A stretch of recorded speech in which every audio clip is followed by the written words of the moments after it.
The wind struck me first, hard enough to steal the breath right out of my chest, sharp as broken glass and full of pine and smoke. Ash Creek was no place to step off a stagecoach in the dead of winter, but that was where fate had hauled me. The coach wheels screeched through ruts of frozen mud.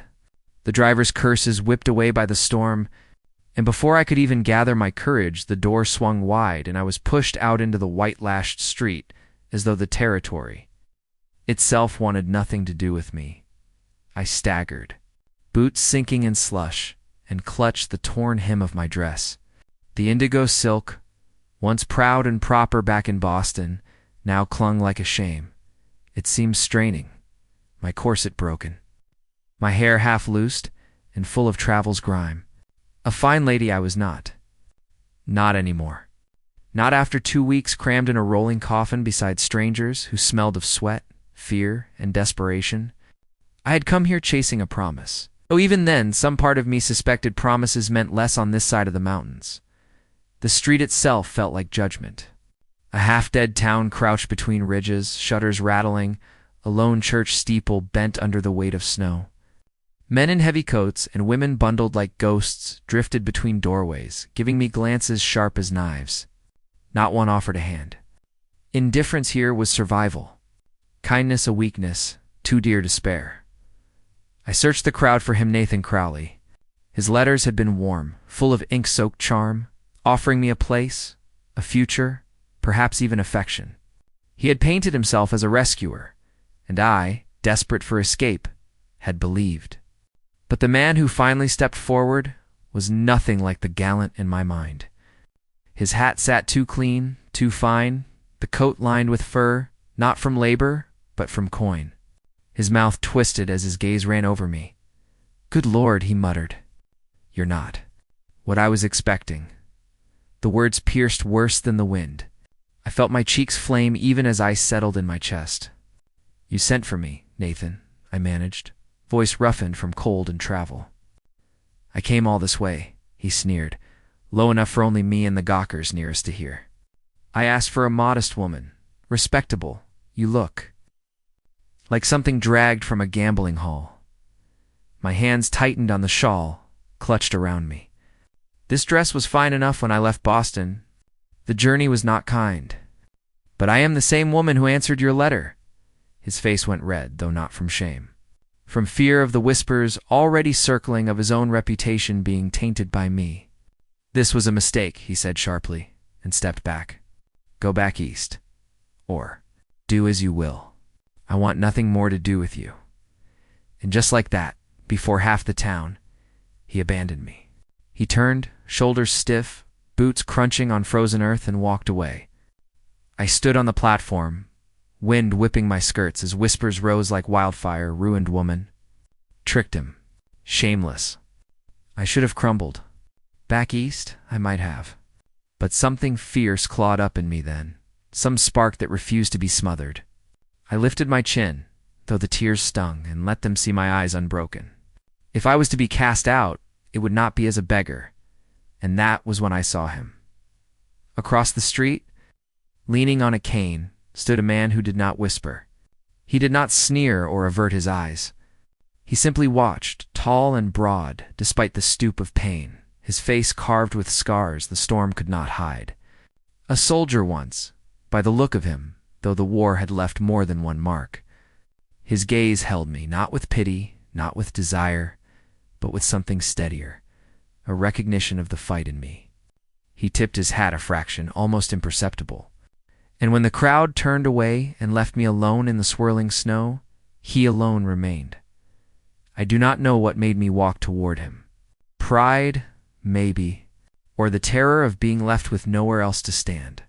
My boots sloshed through the muck as I crossed, the air thick with judgment still hanging behind me. He shifted his weight, the cane sinking into the slush.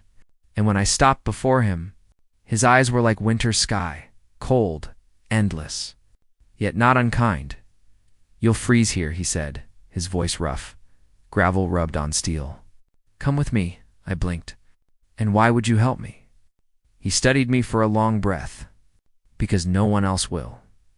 It was not poetry, not some gallant rescue, but there was truth in it, and truth was all I had left. So I nodded. He took my battered valise without another word, tossed it into the back of a wagon so worn it looked held together by prayer, and offered me his oversized duster. I wrapped myself in it, drowning in his scent of smoke, leather and cold iron, and climbed onto the seat beside him. The horses snorted clouds of steam. He clucked them forward, and the town faded behind us, swallowed by the storm. For a time, we rode in silence. The road wound between pines, heavy with snow, the wind shrieking through branches. His grip on the reins was steady, hands scarred, knuckles white. Every bump jostled his bad leg, yet he never faltered, never winced. I stole glances when I dared. His jaw was strong, his beard dark with silver, his eyes shadowed by a history I could not name. A man forged in battles I could only imagine. Finally I spoke. "I never caught your name, Kane," he said. "Jonas Kane." "Eliza Hart," I answered, as though my name still carried weight. He gave a slight nod. Nothing more. The cabin came into view near Duska. Low structure crouched beneath pines. Its roof patched with mismatched shingles, smoke curling faint from a stone chimney. A barn leaned against the slope beside it, weather-beaten but still standing. It was no manor house, no Boston townhouse. But in that moment it looked like salvation. Inside, the air smelled of wood smoke and old leather. The room was bare, a single iron stove, a table scarred from knives, a narrow bed against the far wall. A shelf held a Bible and a broken watch. Nothing more. He set my valise down and hung his coat. I stood uncertain, the warmth stinging my frozen cheeks. "You can stay," he said simply, "but you'll pull your weight.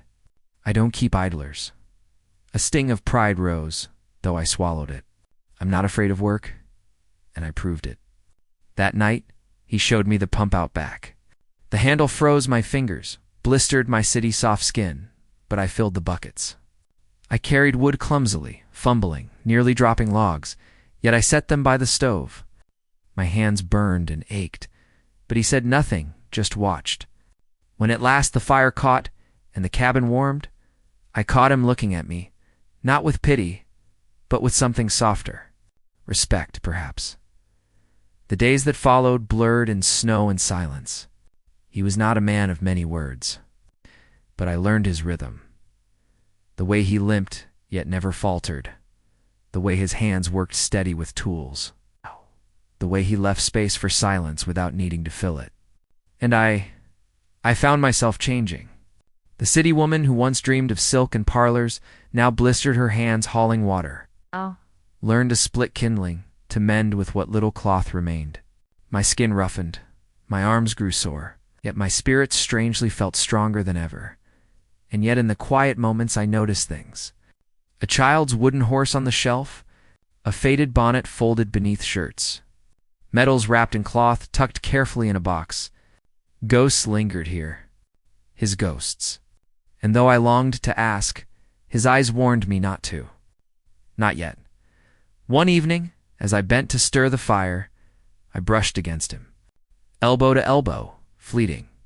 But the spark of it raced up my arm like lightning. I looked up, and for one breath his eyes met mine, not cold, not guarded, but wide open, raw with something he did not want me to see. We both pulled away, silence falling heavier than before. My heart beat wild, though I told myself it was only the fire's heat. That night, I lay awake on the narrow cot he'd dragged from the barn, listening to the storm howl outside and the steady rhythm of his breathing across the room, and I wondered if perhaps, in this harsh, unwelcoming place, I had been cast aside only to be found again. Not as I once dreamed, but in a way fiercer, truer. But the world does not leave a woman like me in peace for long. I could not sleep that night, though the fire burned low, and the cabin walls groaned with the weight of the storm. Jonas sat across from me, his revolver laid out on the table, a whetstone in his hand. He worked in silence, dragging steel against stone, the scrape steady as a heartbeat. Each sound carried a promise, a warning. Deputy Boone's words still hung in the air between us. "He'll come for you at first light." The thought of Nathan Crowley returning with men at his back made my stomach knot. but I refused to let fear break me. I had been abandoned once on the platform, cast aside in front of an entire town. I would not be cast aside again. Jonas lifted his gaze at last, the lamplight catching in his scarred face. If you stay, you'll see blood spilled. Might be mine. Might be yours. I've already seen blood spilled, I told him, my voice firmer than I felt. And I'd rather spill it standing beside someone than alone. His mouth twitched, the barest shadow of a smile, but his eyes remained somber. Then keep close when it comes. I nodded, though my hands trembled in my lap where he could not see. The hours crawled.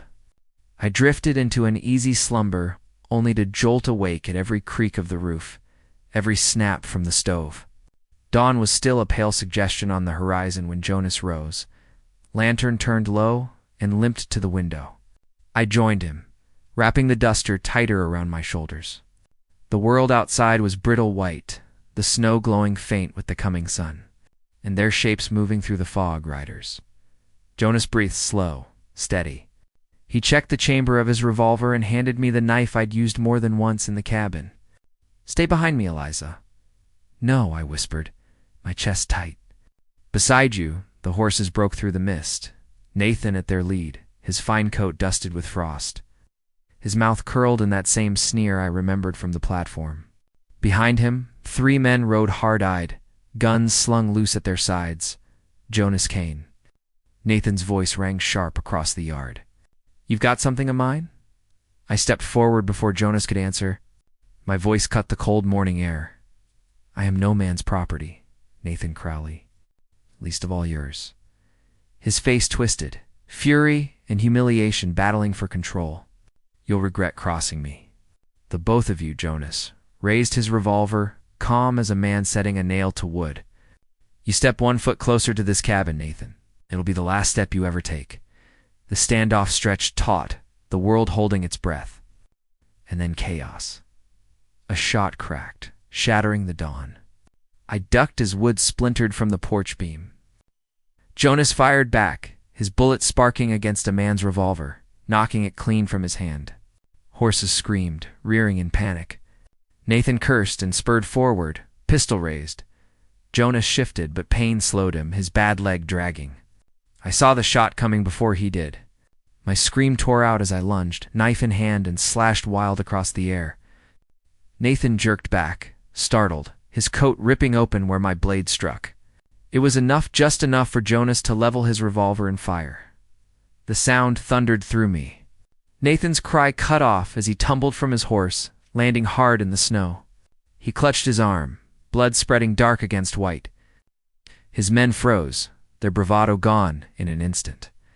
Jonas, still standing though blood seeped down his leg, kept his revolver trained steady. Take him, Jonas barked, and get the hell off my land. They obeyed. 2 men hauled Nathan upright, his face ashen with pain and rage, and dragged him back to his horse. His eyes met mine across the distance, burning with a promise I prayed he'd never keep. Then they wheeled their mounts and vanished into the fog. Silence followed, broken only by Jonah's ragged breath. I turned to him, horror filling me as I saw the blood soaking his trousers. You're hurt. It's nothing, he grunted, though his knees buckled as he leaned hard on his cane. I rushed to him, slipping an arm around his waist, feeling the weight of him heavy against me. He did not resist as I half led, half carried him inside. He sank into the chair by the stove, face pale, jaw clenched tight against the pain. I tore cloth into strips with trembling hands, pressing them against the wound. His skin burned beneath my fingers, every breath he drew ragged. Yet even in agony he tried to comfort me, his voice rough. Don't be afraid, Eliza. I've had worse, but I was afraid. Not of the blood, nor even of Nathan's threat lingering beyond the hills. I was afraid of losing the one man who had seen me, truly seen me when the rest of the world turned away. Hours passed as I worked, binding his leg, fetching water, feeding the fire. At last his breathing steadied, exhaustion pulling him under. I sat beside him, watching the lines of his face soften in sleep. My own tears slipped free, unbidden. He had fought for me, bled for me, without asking a single thing in return. And in that moment, I knew my heart was no longer mine alone. The town heard of it, of course. By midday, whispers had flown down every street of Ash Creek. Jonas Kane facing Nathan Crowley, Eliza Hart standing beside him with a knife in her hand. Folks who had once turned away from me now looked with something different in their eyes. Respect, perhaps, or curiosity. The saloon barkeep muttered that maybe Crowley's pride had been cut deeper than his flesh. And for the first time since I stepped off that stagecoach, I walked through the street without bowing my head. But danger did not vanish with Nathan's retreat. I felt it in every shadow, every creak at night. Jonas did too. He spoke little of it, though, choosing instead to pour his strength into healing, into tending the land despite his limp and his wound. I helped him as best I could, learning each day the rhythms of survival, mending fences, feeding stock, keeping watch when the nights grew to still. It was during those quiet nights, the fire crackling low, that I learned the most of him. Not through words he was sparing with those, but through the fragments he let slip. A glance at the child's wooden horse, his hand brushing the locket at his chest. The way his eyes softened when he looked at me in unguarded moments. One night under a sky scattered with stars, he finally spoke the truth he carried like a wound. "My wife," he said, voice low.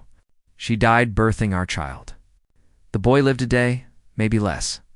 I buried them on the ridge beneath the pines. That's the locket you found." I wasn't ready to let go.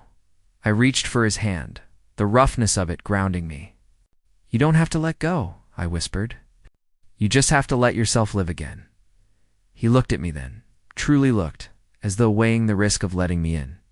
And though he said nothing more, his hand tightened around mine. Spring crept slow into the valley. Snow melted into rushing streams, meadows breaking green through the thaw. With it came change in us both. My hands grew strong, my back sturdy, my heart no longer weighed down by shame. Jonas' limp remained, but he walked with pride again, not as a broken man, but as one who had chosen to keep living. When he finally offered me the silver ring, it was not with flowery words or promises gilded in gold. He held it out, simple and plain, his eyes steady. "Stay with me." I felt the world shift in that moment, as though the ridges themselves leaned close to hear. My yes came with tears and laughter both, and when he slid the ring onto my finger, the weight of it felt less like chains than wings. The town gathered again, not in scorn but in witness. Some still whispered, but others nodded in respect. They had seen me stand my ground, seen Jonas fight for me, and perhaps they began to understand that worth was not measured in silk dresses or polite manners, but in grit and loyalty. Weeks passed, and warmth returned not only to the land, but to our lives. The cabin filled with small signs of home, my dress beside his coat, our boots lined by the fire. The scent of bread baking, though the loaves were hard and misshapen. We laughed, sometimes, at our own clumsy efforts, and those laughs felt like redemption. One evening, as the sun dipped behind the ridges, I took his hand and placed it gently on my stomach. His eyes widened, then softened, wonder breaking through his weathered face. "Eliza, there's life," I whispered. "A new one." For a long moment he said nothing, only pulled me close, his forehead resting against mine. When he finally spoke, his voice trembled with something I had never heard in him before: hope. The locket still hung by his bed, the memory of his first family never gone.